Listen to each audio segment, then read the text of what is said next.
Good evening, everyone, and welcome to tonight's community budget meeting.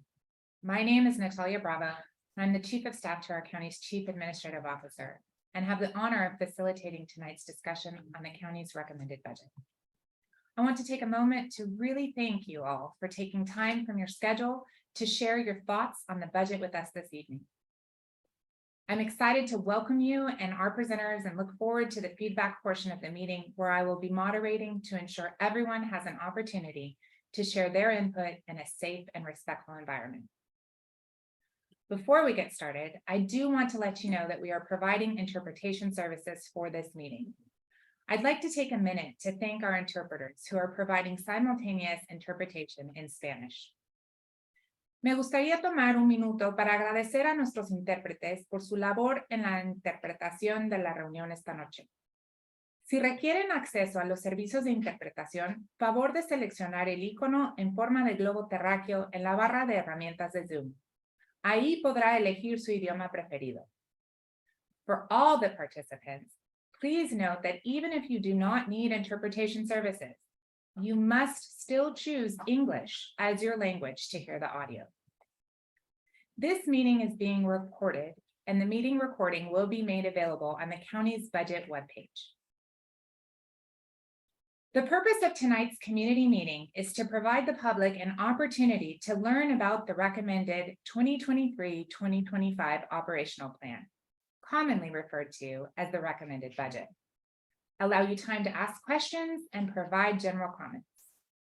We will start with a welcome from our Chief Administrative Officer, Helen Robbins-Meyer, followed by an overview of the recommended budget, including presentations from each of our county's business groups. After the presentations, we will open it up to comments and questions from the public. For now, I would like to turn it over to our county's Chief Administrative Officer, Helen Robbins-Meyer. Helen? Thanks, Natalia, and thank you to everyone who's joining us this evening. I really appreciate you giving up some of your precious quality evening time to be with us. As Natalia said, I'm Helen Robbins-Meyer. I'm the Chief Administrative Officer for the county, and it's truly my pleasure to welcome all of you this evening. I think most of you know this is our 5th year that staff has actually hosted our outreach forums, and we hope that they are as useful to you as they are to us. Each of us know that the Board of Supervisors has turned over completely over the past 5 years, so each district has new representation. And with that has come many, many changes, new ideas, new policies, and many new and impactful programs. So together with the board, we are changing our culture so that community is at the heart of everything we do. When you look through the budget, I think you'll see that, not just in our words, but we're actually putting money and staff to those allocations that mean the most to each of you that we've heard from. We've worked hard to make this your budget, a community budget, and the things that you have been asking the Board of Supervisors to do.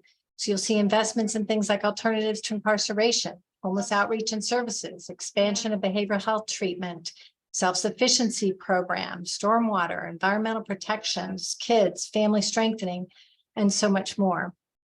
I think most importantly, you'll also see that this budget is equity driven. That's been a high priority of our Board of Supervisors and something that the county staff feels very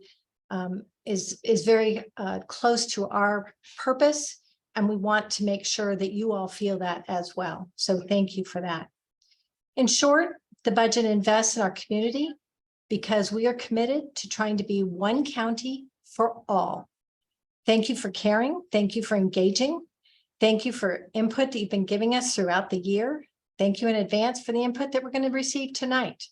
So with that, I just again want to thank you for being here, welcome you, and turn it back over to Natalia. Let's get started. Thank you, Helen. Now for some directions on how to provide comments and ask questions during today's meeting. To ensure everyone has the opportunity to be heard, we ask that you please use the raise your hand feature on the Zoom toolbar. I will notify you when you're up next, and at that time, please unmute yourself. For those dialing in, press *9 to raise your hand and unmute with *6 when I notify you that you're up next. When you're done with your comment or question, please press *6 to remute. Another option for participating anytime during the meeting is to use the Zoom Q&A meeting feature on the toolbar. We have team members monitoring the Q&A and they will reply to questions. If you have a comment, please also use the Q&A meeting feature to provide your comment. Time permitting, I will read the comments out loud. In the event that we run out of time, please be sure to provide your question and comment through the Zoom Q&A feature, and we will work to get you a response. All questions with responses and comments will be captured and available in the after meeting summary and posted on the budget webpage. Throughout the meeting, we ask that everyone be courteous and respectful of each other. Our speakers today include the general managers for the county's 4 business groups. First, you will hear from Ebony Shelton, General Manager for the Finance and General Government Group and the county's Chief Financial Officer. She will be followed by Holly Porter, General Manager for the Public Safety Group, Nick Machione, General Manager for the Health and Human Services Agency, and Sarah Goss, General Manager for the Land Use and Environment Group. Before we hear from our speakers, though, we have a video that helps provide an overview of the budget. Please join me in watching the video. The county has a multi-billion-dollar budget. That's a lot of money, your money, but the county does a lot with it. We offer people services to help with mental health and substance use, keep neighborhoods safe, support affordable housing, address homelessness, build roads, inspect restaurants, buildings, and beach water, provide parks, and a ton more.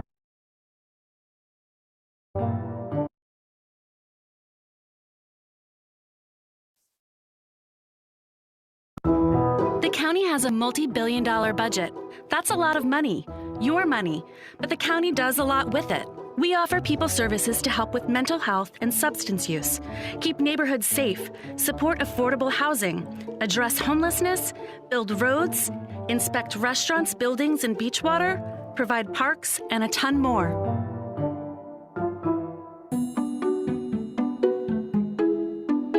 So where does the funding come from? A few main ways.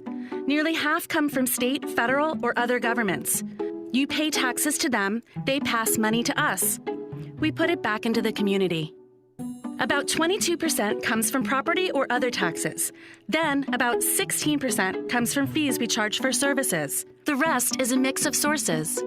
So we put all those together and it gives us a pot of money for the budget. But we can't just spend it on anything we want. Most of the time, the source it comes from dictates where it goes. We have some choices with a portion of it.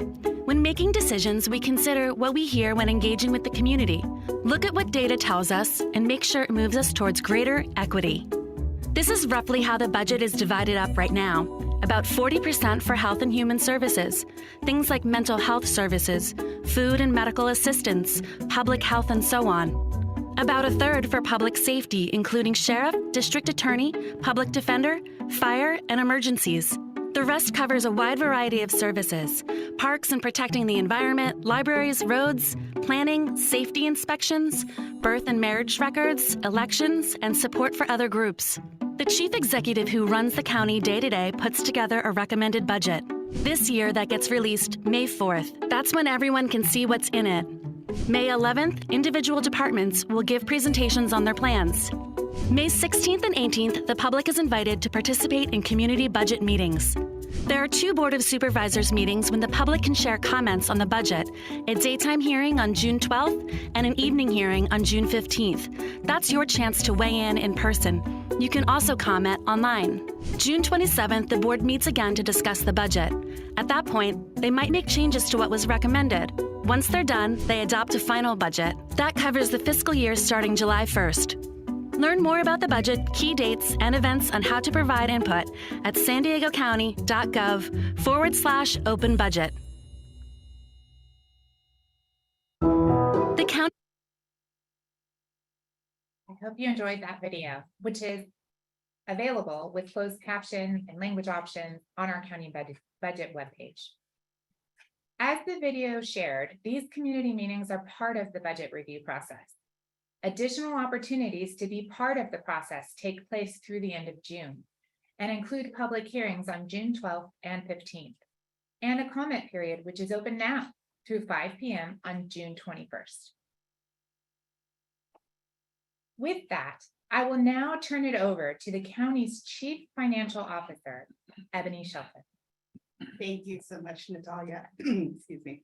Good evening, and thank you everyone who's joining us this evening. I know many of you have families or have worked a full day, and we definitely appreciate your participation and learning more about the county's budget.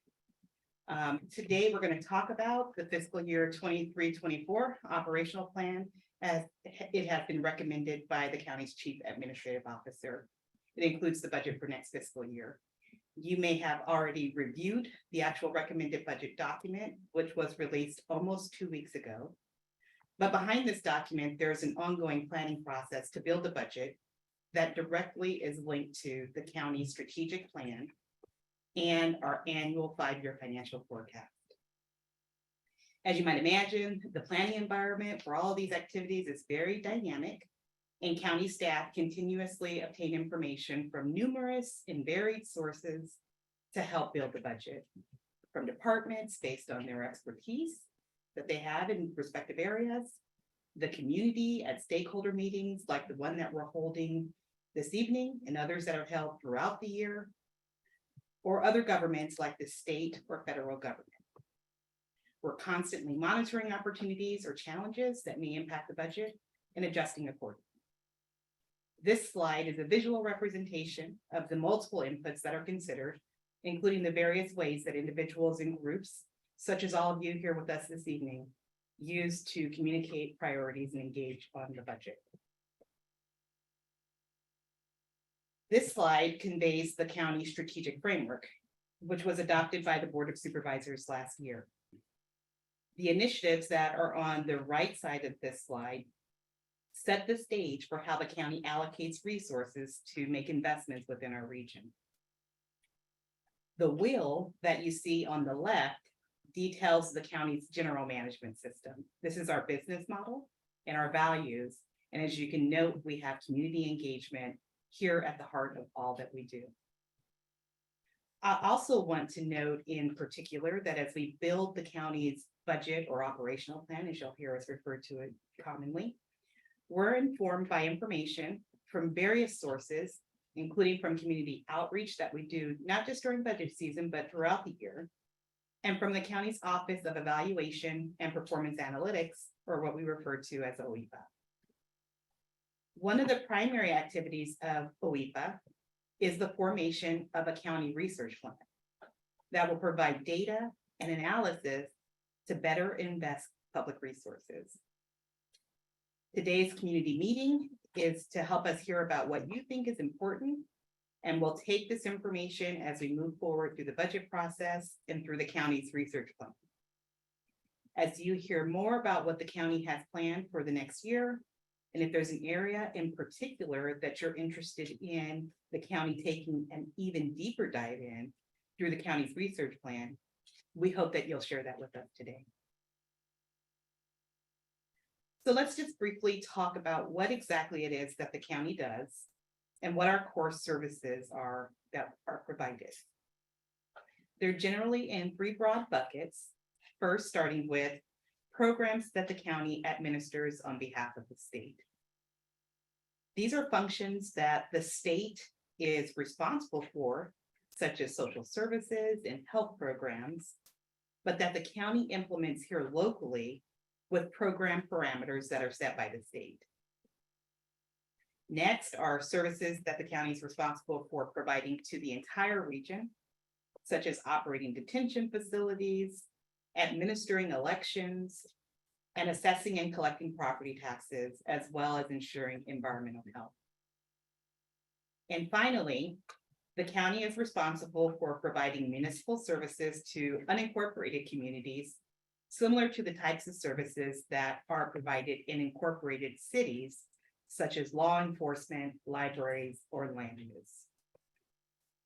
So with all of this in mind, what sort of funding does the county have to support these activities? This slide is a visual depiction of the 3 major categories of funding. First up is what we call program revenue, which simply defined another way is other people's money. County resources that are driven by external sources. So this money is money that we mostly receive from the state and the federal government, and they tell us how to spend it, meaning that there are strings attached. In order to receive this program revenue, the county must implement the specific program that the revenue was intended for. The next category is general purpose revenue.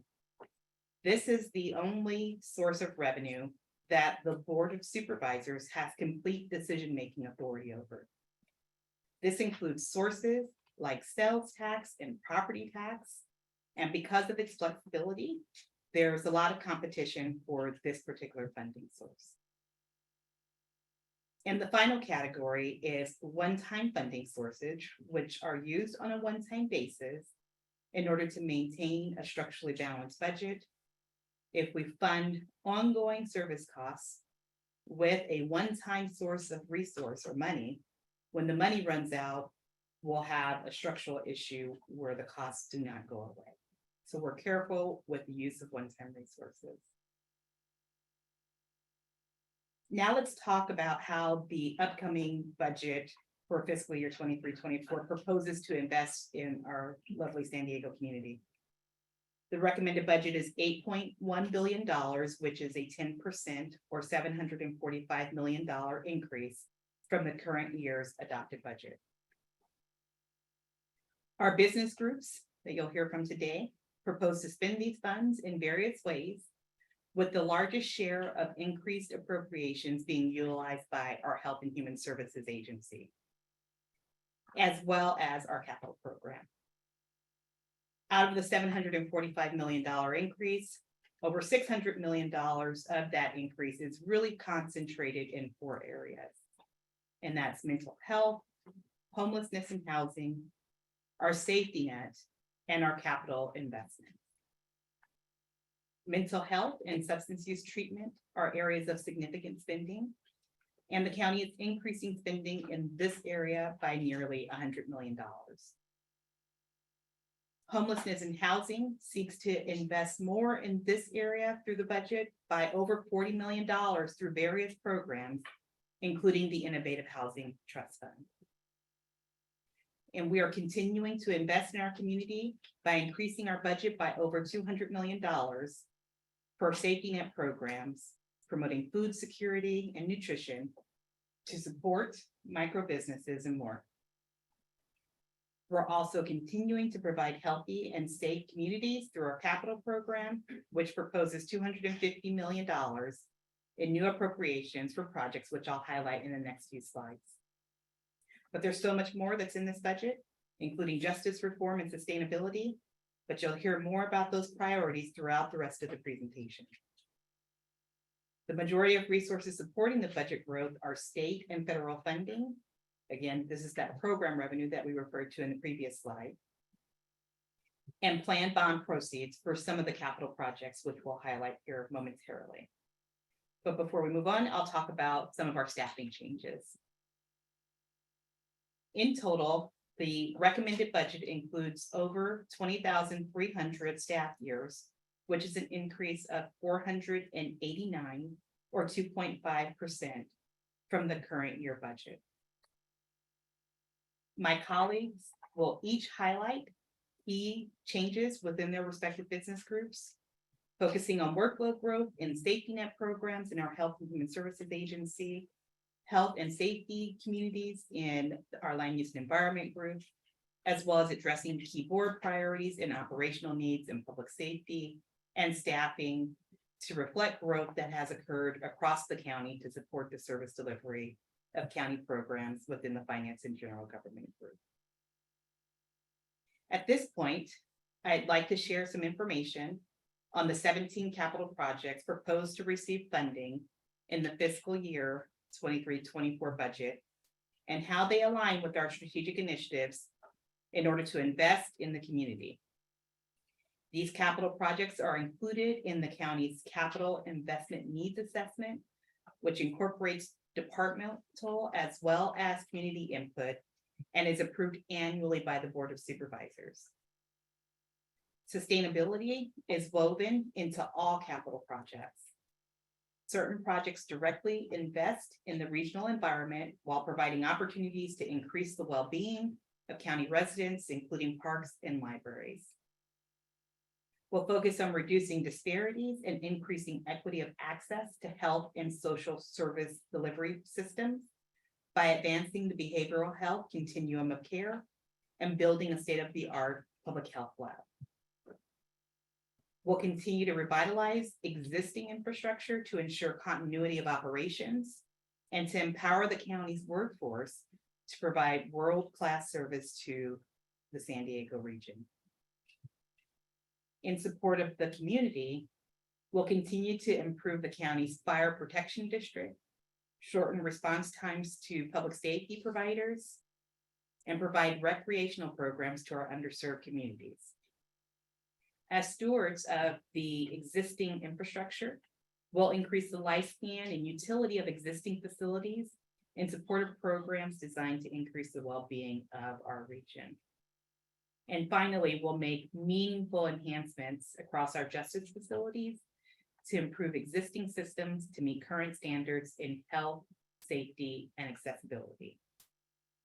With this summary of the budget, I will now turn the presentation over to Holly Porter, the General Manager of the Public Safety Group, to highlight some of the changes of the public safety recommended budget. Holly? Thank you, Ebony. Good evening, everyone. The Public Safety Group's 9 departments work to prevent and respond to crime, protect people from disasters, and provide life-changing services. We support the public safety and well-being of San Diego County residents and visitors through community-oriented services. Thanks to the collaborative efforts of our public safety team, justice partners, and the community, San Diego County continues to be one of the safest communities in the nation. As part of our ongoing commitment to justice system improvements, the Public Safety Group departments, together with the Health and Human Services Agency, have included in the budget over $220 million to continue focusing on prevention, diversion, and reentry services, collectively under the umbrella of alternatives to incarceration. This effort includes criminal justice system reform that focuses on improving community safety, addressing public health concerns, and enhancing connections to housing, transportation, employment, healthcare for justice-involved individuals. We're also working to ensure the safety and care of those in custody, which includes improving healthcare in our jails. Improvements to our detention facilities are ongoing, including renovations to improve both jails and juvenile detention facilities, and working with our partners to further enhance mental health and medical care for justice-involved individuals, both in and out of custody. County Fire and Emergency Medical Services will continue to improve the quality and accessibility of pre-hospital care through something called community paramedicine, which will eventually allow ambulance transport to something other than emergency departments. This might include a crisis stabilization center or sobering center, depending upon the medical need. We're also in the process of improving emergency medical services and fire protection in the unincorporated areas by examining the best delivery model for ambulance service in our rural backcountry and completing construction of the East Otay Mesa Fire Station in the fall of this year. Our region's strong record of regional law enforcement and justice partner collaboration, combined with our focus on meeting the needs of underserved individuals and communities, position us well to support community safety and address the drivers of crime.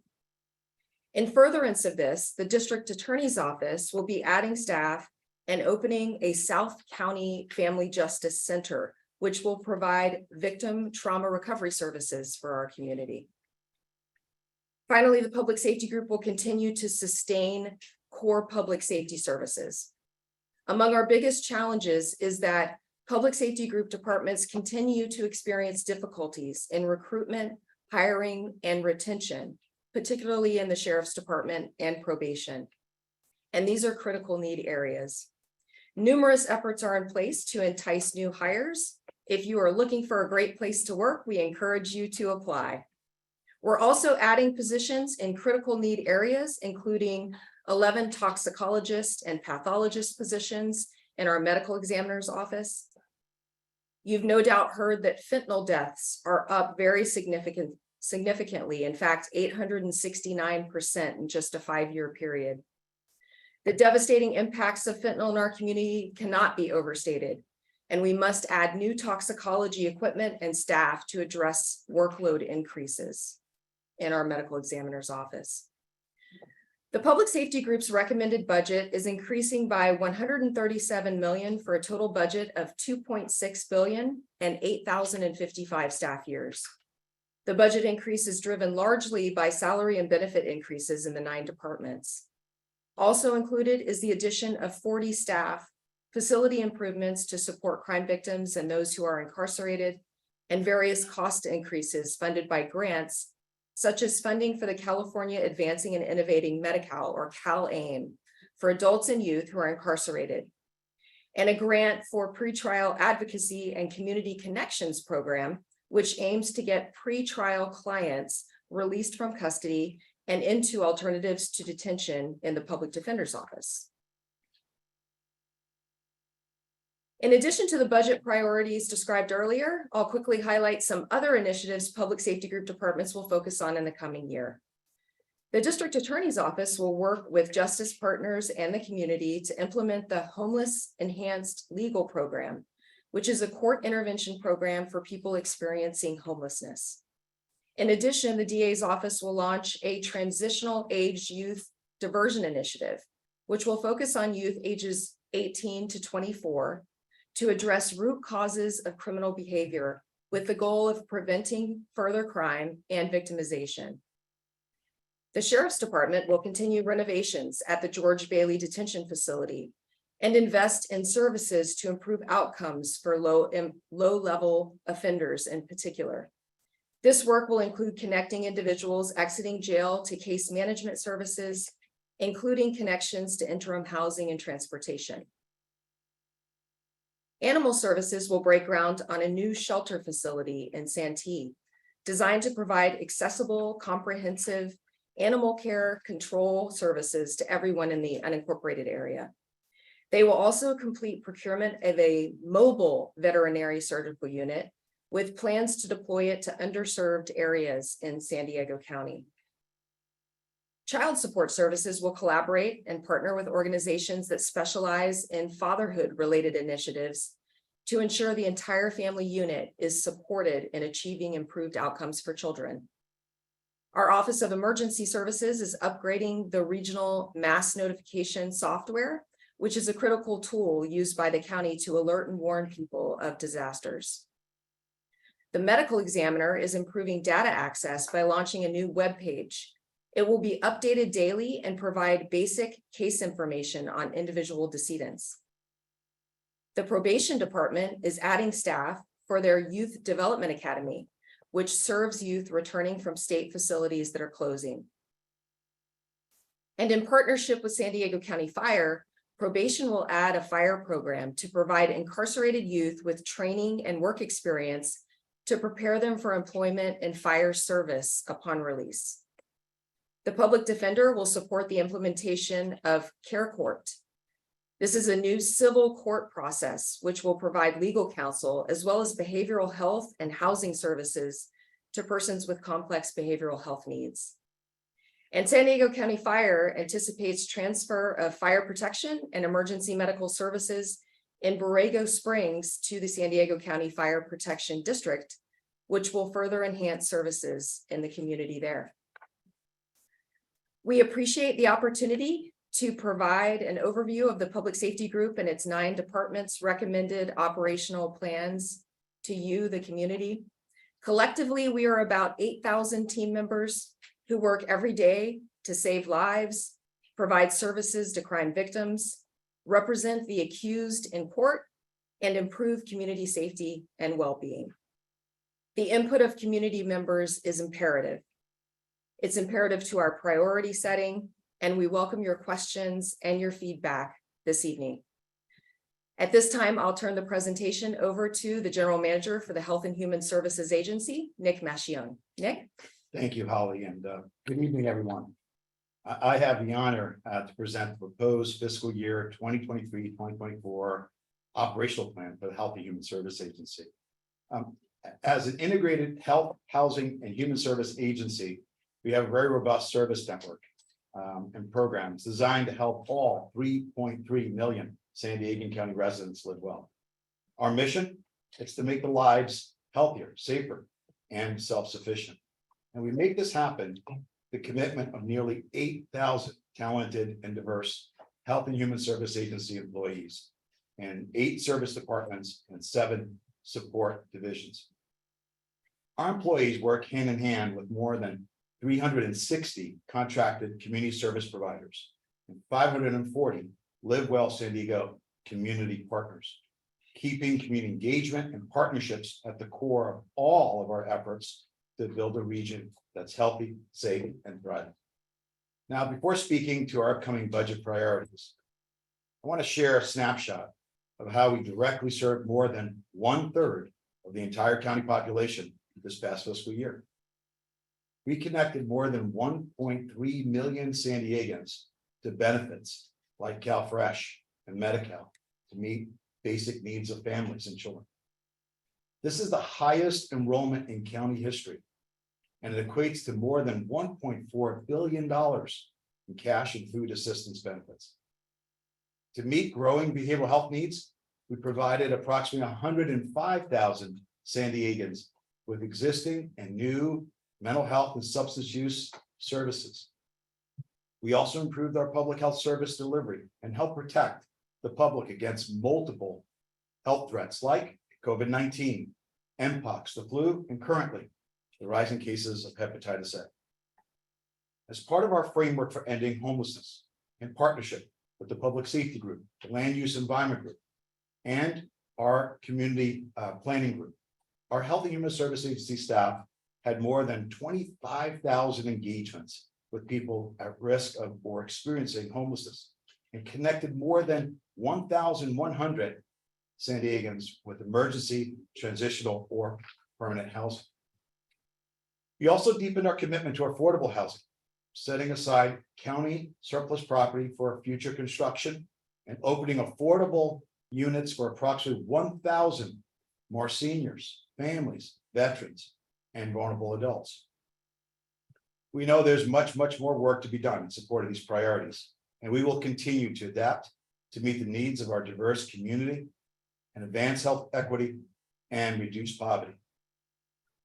Now, despite anticipated budget shortfalls at the state and local level, our proposed budget will help us meet increased service requirements and needs for safety net services.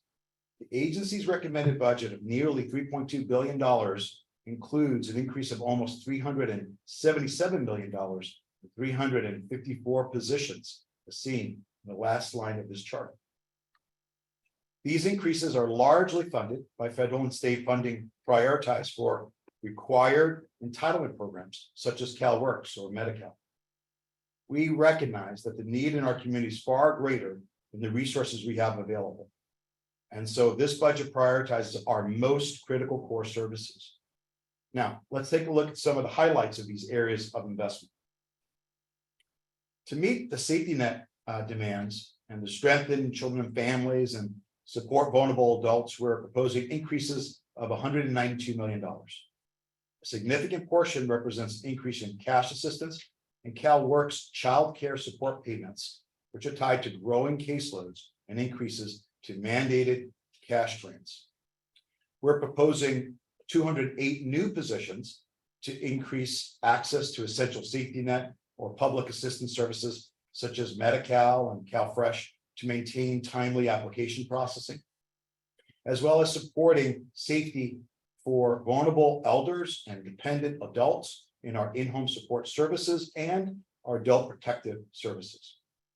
But also, we're strengthening children and families by establishing a new child and family well-being department that will focus on prevention. To advance behavioral health and public health service delivery, we're proposing to add $113 million. This includes adding additional capacity across the entire behavioral health continuum of care.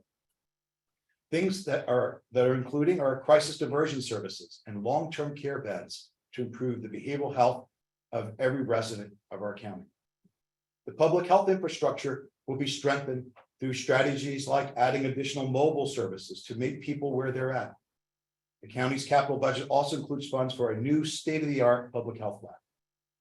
Additionally, this increase represents 129 new positions to implement the state-mandated Community Assistance Recovery and Empowerment Program known as the CARE Act to provide behavioral health services and supports to those in crisis through a new civil court process, as well as expanding communication and community engagement and advancing our work to address the opiate crisis, among other areas. In order to advance our framework for ending homelessness and to meet affordable housing needs, we have an increase of $42 million. Of that, $25 million represents an expansion of the Innovative Housing Trust Fund that will be used to spur the development of new affordable housing units.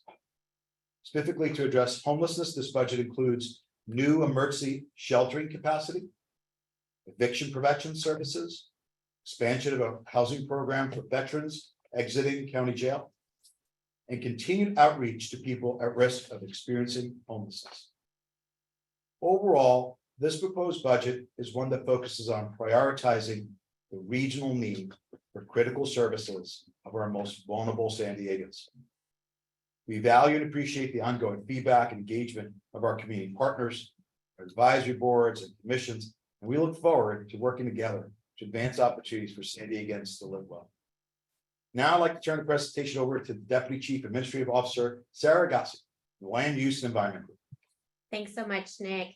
Good evening, everyone. Thank you for your time and interest in how we propose to invest dollars to serve our community. The Land Use and Environment Group protects the community's health and safety and preserves and enhances the natural and built environment. We like to say that if you live, work, or recreate anywhere in the region, it's likely that we interact with you and deliver services. Our proposed budget of $667 million supports region-wide services, including food safety inspections and consumer protections, as well as the land use decisions, stormwater management, and road services limited to the unincorporated community. This is an area with more than 500,000 residents spread across 2 million acres, larger than the states of Rhode Island and Delaware combined. To improve the community's connection to our services, we strive to engage all facets of the community at each step of our projects in 8 languages through workshops, surveys, town halls, and through our innovative Engage San Diego County portals. We are committed to sustainable, healthy communities for all through region-wide efforts that address water reliability and decarbonization and climate action measures that reduce GHG emissions and conserve natural resources in the unincorporated area. We support solar energy use by waiving fees for solar permits and divert waste from local landfills through recycling education. We also educate consumers on electric vehicle use and cut our own team's tailpipe emissions by teleworking or alternate work schedules, which saved 3 million miles of commuting last year. Protecting our region's open space, farmland, wildlife, and water goes hand in hand with our climate work. We are committed to managing stormwater to stop pollution from entering local waterways, keeping our county one of North America's biodiversity hotspots through important conservation work on 45,000 acres that protect the region's most sensitive plants and animals, permanently preserving farmland, and protecting crops on 5,100 local farms from destructive pests, planting 5,000 trees on county parkland, and leading a regional effort to plant 5,000 more, improving environmental conditions in the Tijuana River Valley, finding ways to be more drought resilient, helping neighborhoods change their carbon-based behaviors, and completing our climate action plan update in 2024. Altogether, these efforts place our community on a path toward a healthier future. We are committed to making our unincorporated communities lovable, not just livable. We strengthen mental and physical well-being through first-rate outdoor experiences at our parks, campgrounds, and on trails. Our 33 libraries are trusted community hubs for learning, civic engagement, and inspiration. Our robust digital library is the second largest in the state, and we inspire reading with more than 40 Little Free libraries in the community and 56 more on their way. We are expanding access to fresh foods in underserved communities through certified farmers markets, safe food donation, and community gardens. We also take care of 2,000 miles of county roads, along with our sidewalks, bike lanes, guardrails, and traffic lights that serve homes and businesses in the unincorporated area. And we are committed to supporting affordable, sustainable housing in the right places.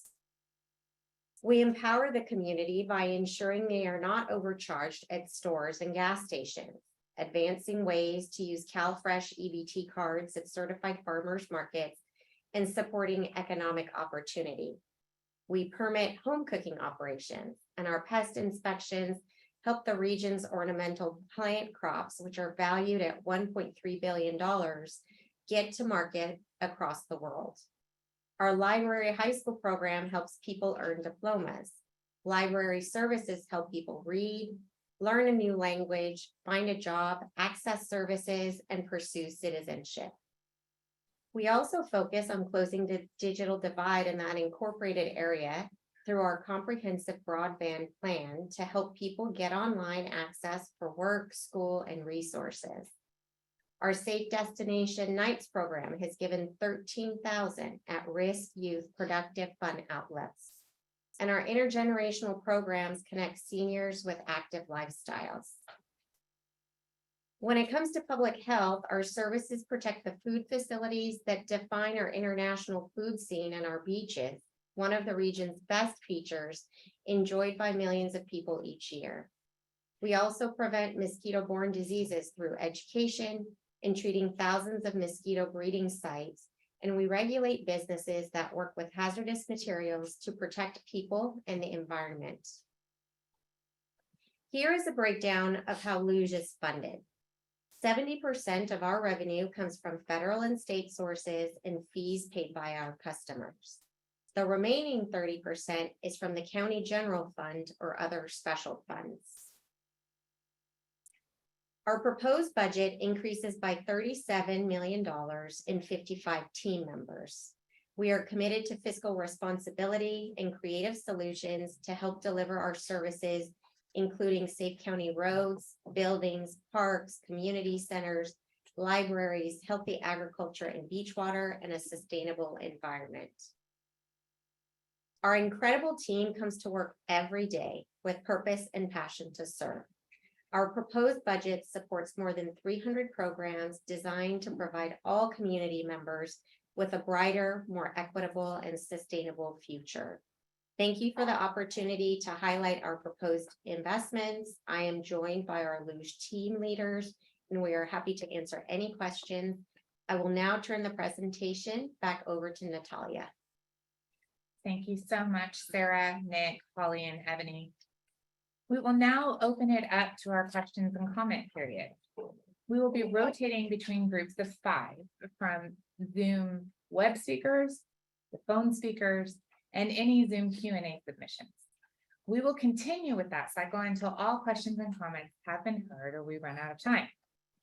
If you wish to speak, please use the raise hand feature in the Zoom toolbar if you've not already done so. I would also like to remind individuals that we are providing simultaneous interpretation. So I would ask that when you do speak, you speak slow enough so that the interpreters have a chance to interpret what you're saying as well. I will call on you in the order that you are in the queue. To ensure we have enough time for as many people as possible, you will have 2 minutes to provide your comment or ask your question. In the event that we run out of time, Again, please submit your questions or comments in writing. All questions will be responded to in the after meeting summary and posted on the budget webpage. Also, I wanted to just offer a reminder that you can also submit your feedback after the meeting through the channel shown on the screen.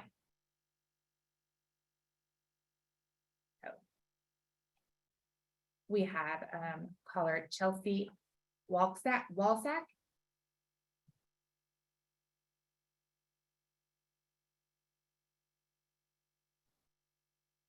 Thank you so much. Sorry, it took just a second for that to pop up. My name is Chelsea Walzak-Verks, and I'm a San Diego County resident newly of District 1 with the map change, and also a senior community impact director with the American Heart Association of San Diego.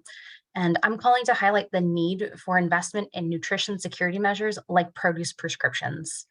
Today, nutrition insecurity in San Diego County remains more prevalent than it was before pre-pandemic levels, with nearly 1 in 4 residents unable to access or afford the food that they need for healthy life.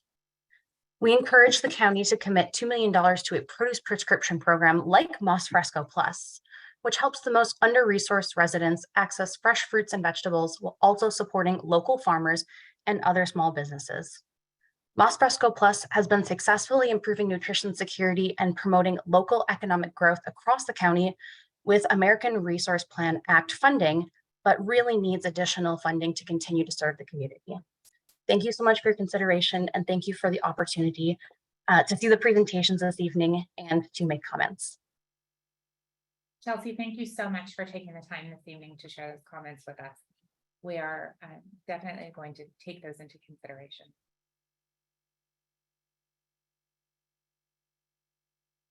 We have the next speaker, and I apologize if I mispronounce your name, but Rashadaporn Shell.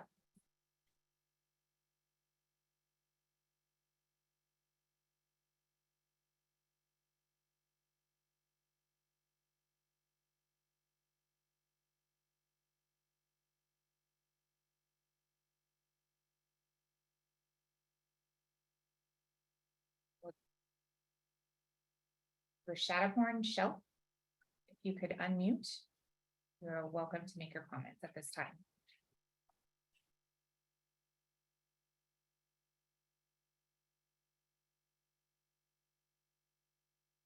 Thank you.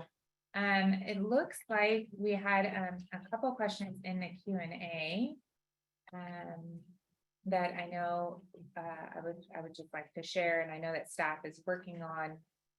We had one related to a grant for community enhancement programs and how the recent changes in leadership could impact that. And we want to assure you that we continue to respond to those, and you can always reach out to our grants team, and the email address is in the Q&A under the answered section, and they will get you some answers in terms of timeline. I also see, to help prevent homelessness, is there anything in the budget to help with rent control? And I would like to ask Nick Machione if you would like to address that question in the chat. Thank you, Ty, and thank you for the question. Our board has been completely committed to addressing homelessness. We created a whole new department for homelessness and a framework for ending homelessness. So, and we have our director of our community operations officer, Barbara Jimenez, leading that effort. So I will ask Barbara to speak to some of the efforts we're doing in this regard. Thank you, Nick. Good evening, everyone. I'm going to take a portion of this and I'll turn it over to our Director of Housing and Community Development for the second piece. The first piece is really addressing the prevention components as it relates to homelessness and preventing homelessness. One example of that that's really tied to rental and any components around rental is our recently launched Senior Shallow Subsidy Rental Program. So that's one example of where we're using the opportunity to help really through a pilot program, look at how we can help manage the rental components of this. I'll go ahead and turn it over to our Director of HCDS to talk a little bit about the second piece of this. Thank you, Barbara. So there are statewide provisions for rent increases that apply on a state level. The county and individually does not have a rent control ordinance. Thank you. Thank you all so much for those answers. to your questions. There we go. I think we fixed our technical difficulties. Thank you both, Barbara and David, for joining us with those answers. And the next one is, the county detention centers won't accept those brought there, or if they do take them, individuals are released back into the community. The prosecutors won't prosecute. How is that keeping us safe? Holly, would you like to address that question? Certainly, I just want the person who wrote in to know that those in the public safety group take public safety very seriously. We have seen recently through SANDAG that violent crime is the highest it's been in 10 years. And we recognize the seriousness of that. You will hear about our priority as it relates to alternatives to incarceration. And we have been looking at low-level, non-violent misdemeanors and individuals who may have mental health or substance abuse needs, and addressing the key drivers of that criminal behavior to get them connected to services, also to reduce crime and improve public safety. Thank you. Thank you so much, Holly. And the next question is also for you, Holly. It's speaking to the justice system improvements. Are there any specific plans to strengthen and increase transitional services for justice impacted individuals, particularly transitional employment? I would encourage you absolutely to tune in to the May 23rd Board of Supervisors meeting. We will be coming back to the board on a work plan related to our alternatives to incarceration work. And as you've noted, employment for justice involved individuals is very critical. We want people who are exiting our detention facilities to be connected to employment. And we will be looking at that and have goals related to that. Thank you so much, Holly. Thank you. And the next question, Nick, I'm going to come back to you, if you don't mind. The question, although I do want to address just a portion of it before I turn it over to Nick.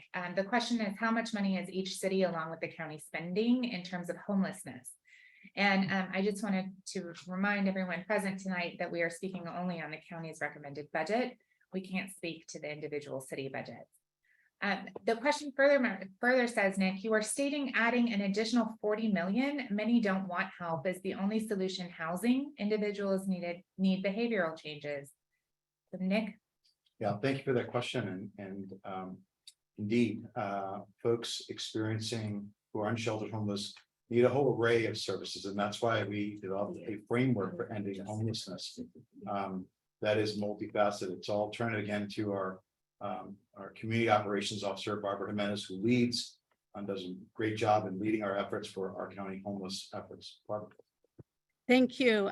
So a couple of different things. We've mentioned the framework for ending homelessness. So the really important components there go beyond housing. Well, that is critically important. So we really start with the domain around prevention services and what does that look like and how can we address prevention as a whole collective region.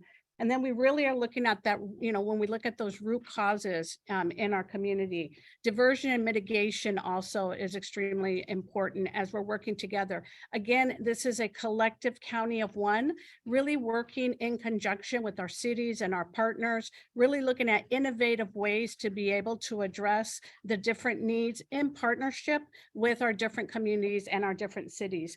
And then, of course, we do get into the permanent housing and support, one of the other domains. So this entire framework is critically important. And again, we don't do it alone. We do it in partnership with many providers, many cities, and really looking innovatively, how can we address the root causes? Thank you. Thank you, Nick and Barbara. We have another hand raised for Nunu Fu. If you would like to go ahead and unmute, we would be glad to take your question or comment. Yes, I have a couple of questions. On page 19 of the proposed budget, there's the Office of Equity and Racial Justice. And under that heading, it says this department's devoted to engaging the community to co-create transformative, enduring, and structural and systemic changes to the San Diego County government. what specific structural and systemic changes are going to be made by this office to the San Diego County government? Thank you so much for that question, Nuno. I know that we have a few people here that can address it. Ebony, I will start with you and let you go ahead. I'm sorry, just was in the chat responding. Oh, I'm sorry. Ebony was responding to other questions. So I know that we have the director of that office online, Andrew Strong. If I could turn it over to you, perhaps you could address that question.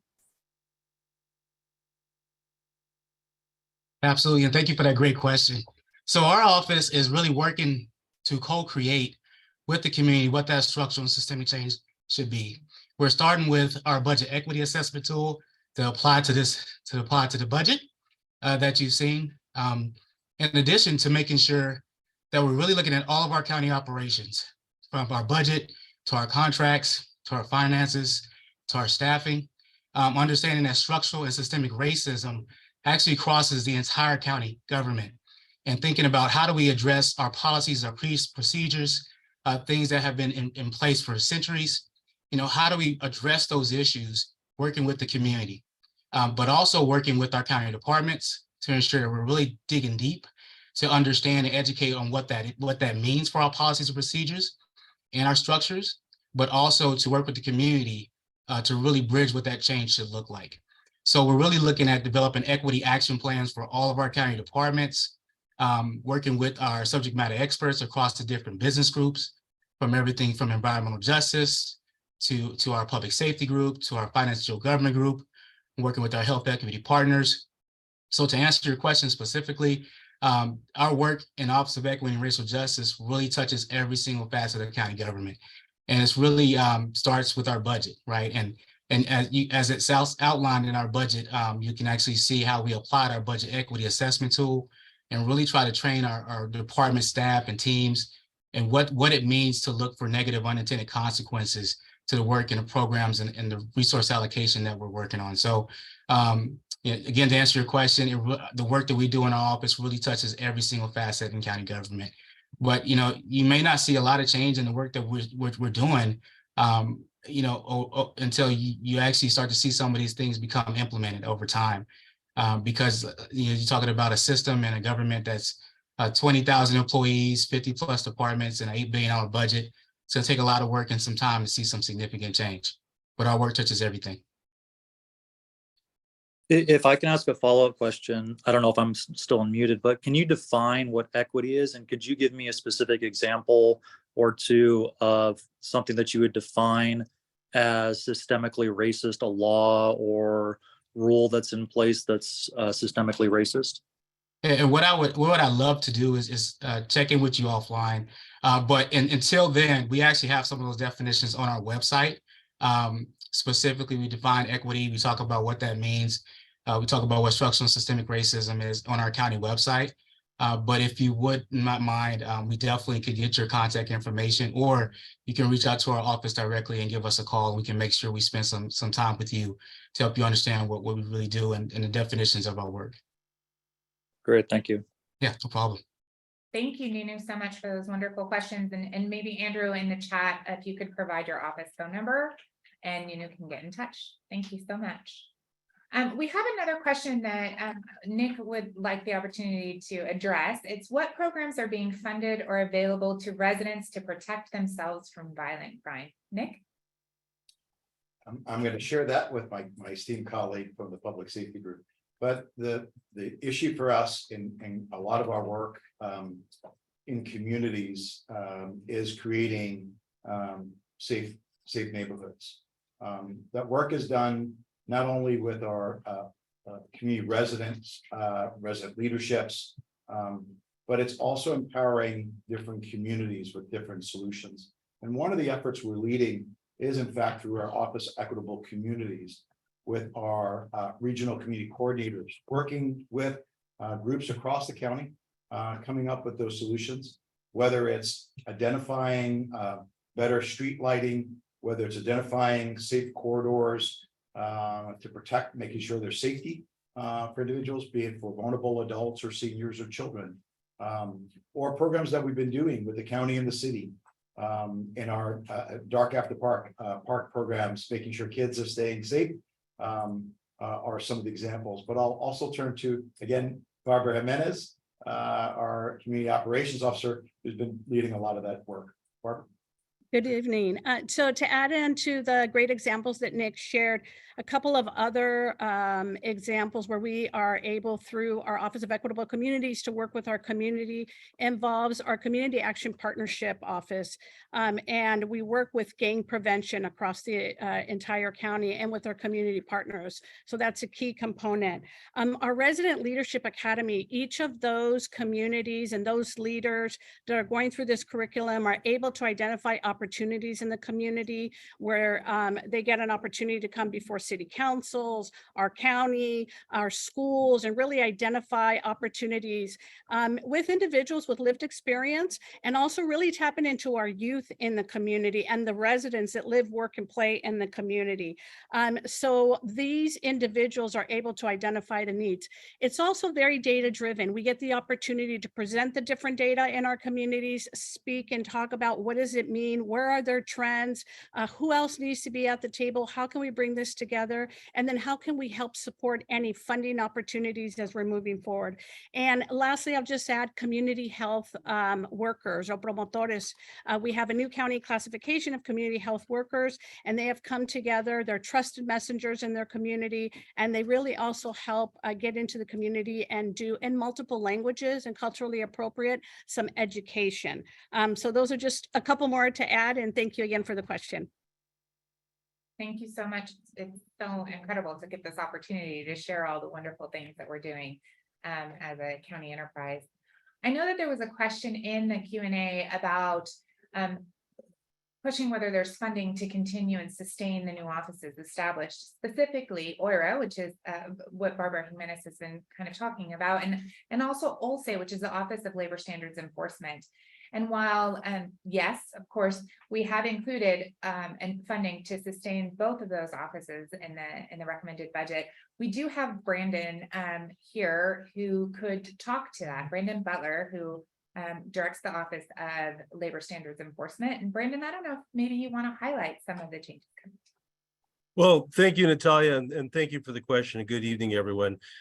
Yes, the recommended budget actually includes an increase for the Office of Labor Standards and Enforcement. So not only are we being sustained, but we are going to be increasing our budget by $200,000, including a new FTE for a new staff position for a program coordinator to help implement our programs to help both workers and businesses comply with labor standards here in the County of San Diego. Thank you. Thank you so much.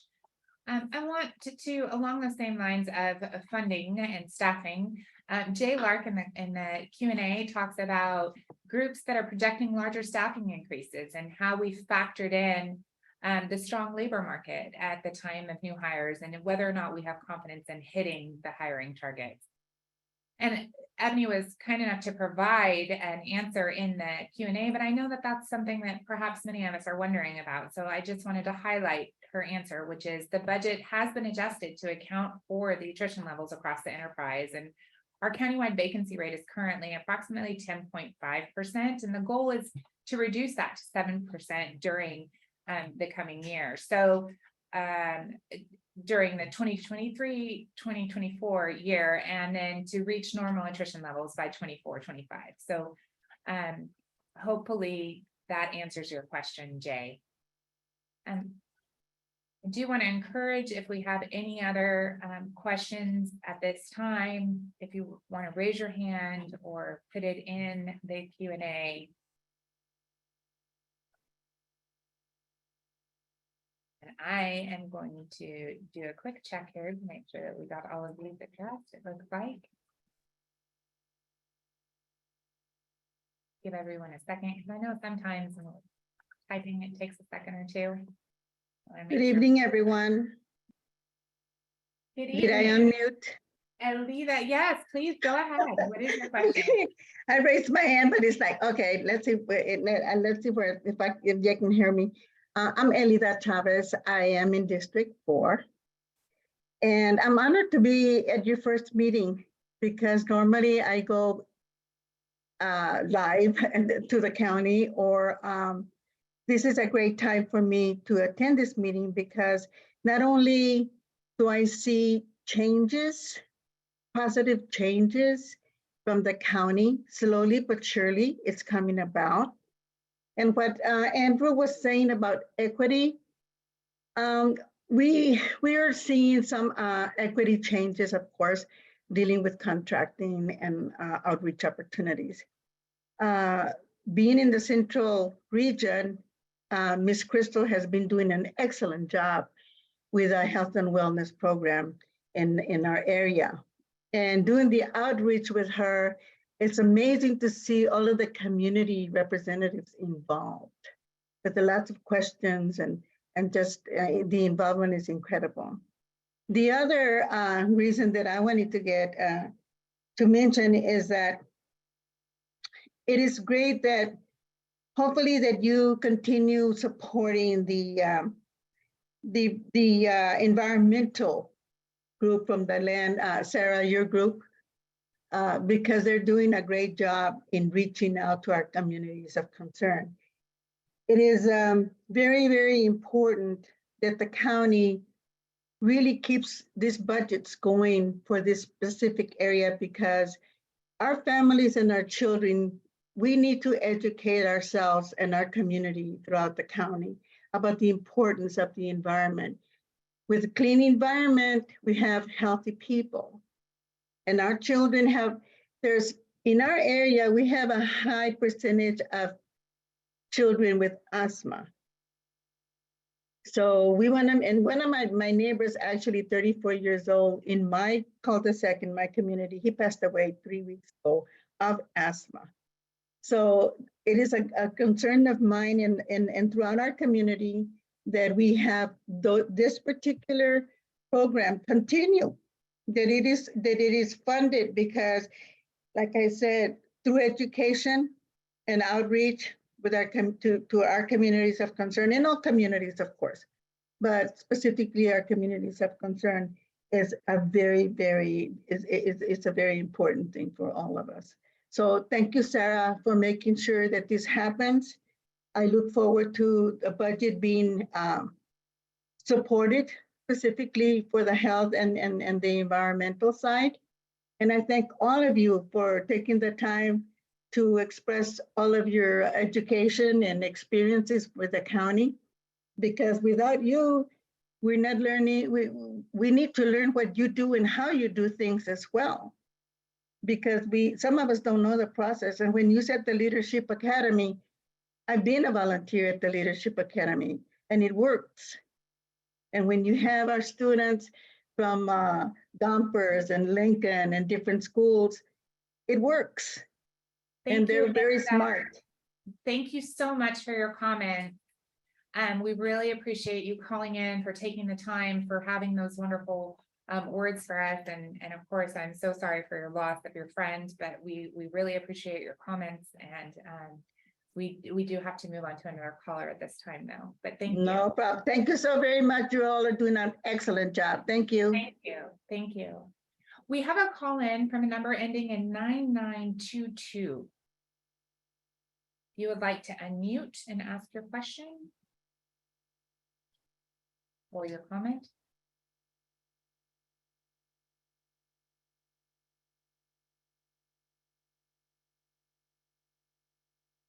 Hey, 9922, perhaps we'll come back to you. We have a question about something that we've been seeing a lot in the news lately. How is the county planning for immigrants coming across the border? And Nick, I'd like to turn this question to you and to perhaps Barbara.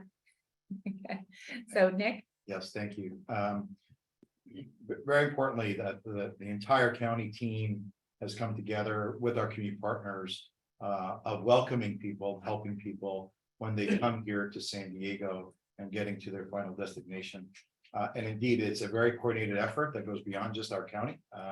Obviously, it's a federal response and with state, but we are taking all hands deck, a hands approach with our community partners in this regard. And I'll turn it to Barbara Jimenez to share some of that efforts that we're leading. Barbara. Thank you, Nick. And you're correct. It really is all hands on deck. And a couple of things I just wanted to share that, we've been meeting with community organizations and really looking and identifying what are the existing resources that are in a community, what are the needs. The community stakeholders over multiple meetings have identified some key areas that we're going to be elevating and really, as Nick mentioned, focused on the funding from the federal level and those resources that are needed. So we've convened these work groups. We've collected quite a number of great ideas of needs. But I also wanted to highlight that we have great organizations in our community that have been doing this work for a long time. And really, it is a humanitarian emphasis, and it really is about supporting our community. We're receiving information also regularly from our immigration officials and making sure that we can share that and communicate it. And so really is about supporting this mission. Just a couple key areas that have been identified for everyone's information are our centralized intake coordination, our emergency shelter and interim housing, and our respite shelter. So those are the key areas that have been identified, as well as medical screenings. So we look forward to continuing to gather information from our stakeholder and continue to elevate the needs through our federal partners. Thank you. Thank you so much, Barbara. We have a question from Jacqueline Clark. Jacqueline, if you would like to unmute. Hi, thank you for holding this town hall. I really appreciate it. I'm a recent retiree. I just retired on Monday, and I've been with the county for 20 years. But my question centers around homelessness and those on the verge of homelessness. In the last 3 weeks, I have done my best to refer folks in Joe Anderson's district, District 2, I believe, and Lemon Grove, which is District 4 now. We used to be in District 2. And these are working class people who are still being affected by COVID, by not being able to find jobs, by people who are disabled, people who have credit scores that don't qualify them to be able to get into housing because of their credit, and them also being affected because it costs money to run a credit report. They have application fees. One lady told me they paid nearly $1,000 in application fees, and she knew she was going to be denied, but they can't get around that. So my concern seriously is, like, I know this recent round of housing where I think it was through, I want to say Jewish Family Services, where I think it was only like 39 or 43 families that were going to be able to be qualify for this lottery. And that, I mean, I know that's a drop in the bucket, but I don't know what more or how much money or funding is set aside for these folks, because this is real. Like, it's coming faster than I think that we understand or that we see. The number of working class folks that are on the verge of homelessness. So I'd like to know what can be done to help stabilize their financial situation so that they don't end up increasing the number of homelessness in our county. Thank you so much. Jacqueline, thank you so much for that question. I'm going to turn it over to Nick. Yeah, Ms. Clark, first, thank you for the question. Thank you for your service and still engagement in helping us in the community with our homeless. Indeed, as I alluded to earlier, the importance of what you're talking about is we have to go more upstream in our prevention. There's many folks already unsheltered and homeless that we're making every attempt and effort to our board's leadership and committing of more resources, dedicated department, and every city that wants to work with the county, we're working with and trying to get people who are in need of help in shelter, and more importantly then on the road to recovery with the services that we provide with behavioral health, or job training, or family reunification. But I'd like to turn it to Barbara Jimenez, who's very popular this evening because she has a very popular department, but she indeed leads the dedicated office for homeless solutions and has quite a bit of experience working in East County. So Barbara. Thank you, Nick. And there is an entire team. In fact, we have an outreach team that includes eligibility staff, self-sufficiency staff, and as well as social workers. They're out in the community across the entire county. And we're going to go ahead and put in the chat or question and answers our general email box, because I think one of the key components is connecting individuals to the different programs that we have available. Sometimes it's flexible funding, imminent funds that we can do to help before someone becomes it starts to become homeless or experiencing homelessness. Sometimes it's a matter of working with the school districts and helping support our kiddos. We have some eviction prevention programs as well. We also have opportunities for the shallow subsidies. So there's a wide variety of programs. It varies from city to city, and it also varies within the county. So I think the first important step is anyone that you may encounter or that you're working with, please refer them over to us. We can have our case manager, our social worker start working with them and then get them connected to any of the programs that are available across the county and to our outreach teams. Thank you, Barbara, and we will get that information to you, Jacqueline, in the chat. Congratulations again on your retirement. We had another question in the Q&A that was answered, but I just want to touch on it. It pertains to California's transportation mandates going electric, and the question whether or not there was any allocations in our budget to assist public school buses and other duty vehicles. And so Sarah Gossi from the Land Use and Environment Group did answer that question. It's in the chat if you would like to refer to it. But it is allocated through the Air Pollution Control District, which has funding sources and grants for the transitions of buses and with the California Air Resources Board. So they're working on that with the duty vehicles as well. I'm not currently seeing any other hands raised or questions in the chat. I want to give you a couple minutes, perhaps, in case you think of any additional questions right now before we start to wrap up what has been an incredible discussion today. It's so heartwarming to have such engagement this evening. Thank you. Okay, well, we also have additional ways that you can contact us. I do want to just emphasize that here at the county, we value and center all of our work on community engagement. So for that reason, and on behalf of the entire county team, I would like to thank you again for participating in this discussion today and for your wonderful comments and questions. On the screen, we have a reminder of upcoming key dates if you would like to continue your participation in our budget process. As always, more information can be found online at sandiegocounty.gov/budget, and you can follow us on social media for more updates. Thank you again for joining us, and have a great night.